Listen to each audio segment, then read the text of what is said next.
Welcome to Columbus, Ohio News, the #1 Somali media in Columbus, Ohio.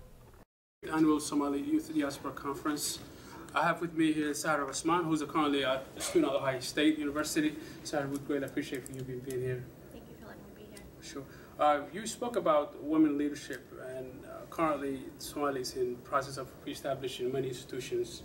What percentage or what role do you think women can take in that rebuilding institutions? I think the main role women can take in rebuilding institutions is leadership. I think we need to take up these leadership positions and demand leadership positions. I think if we give ourselves a voice through these leadership positions, then we can eventually make the change that we want to make. I think it's our job to take the initiative. I don't think anybody's just going to give it to us. I don't think the men are going to suggest that we should take up more leadership positions. I think it's in our best interest to make it a point to demand these kinds of leadership positions. Let's come back to youth issues. Unfortunately, you have not a small percentage, but somewhere about 20% of specifically young ladies where they cannot identify themselves as Somalis or Americans or any other, I would say, North American, Canada or so. There seems to be a cultural clash. How would you advise them to be emphasized for them to be more Somalism, no more nationalism? What would you advise them in a way? I do agree that there is this divide because I think like when I meet other Somali people, I do consider myself Somali. To African Americans, I am Somali, but in the Somali community, I might be like an American. So the divide is real, and it's actually really big. I think the only way to, I don't know, kind of close that gap between the two is for us to just say, yes, I am Somali.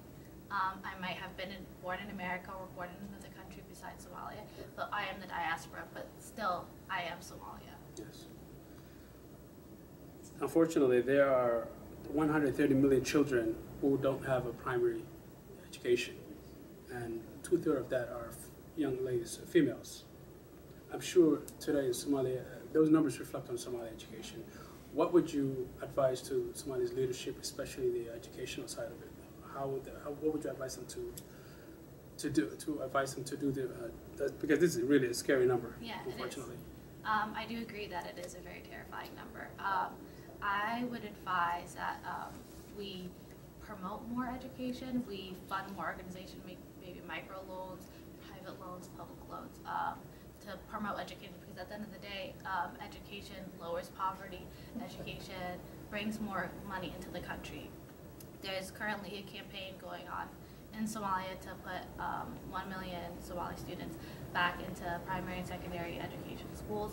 So I think that's a good direction we're taking, and hopefully we can continue doing campaigns and projects like that, and then maybe we can eventually restore good education in Somalia. Absolutely.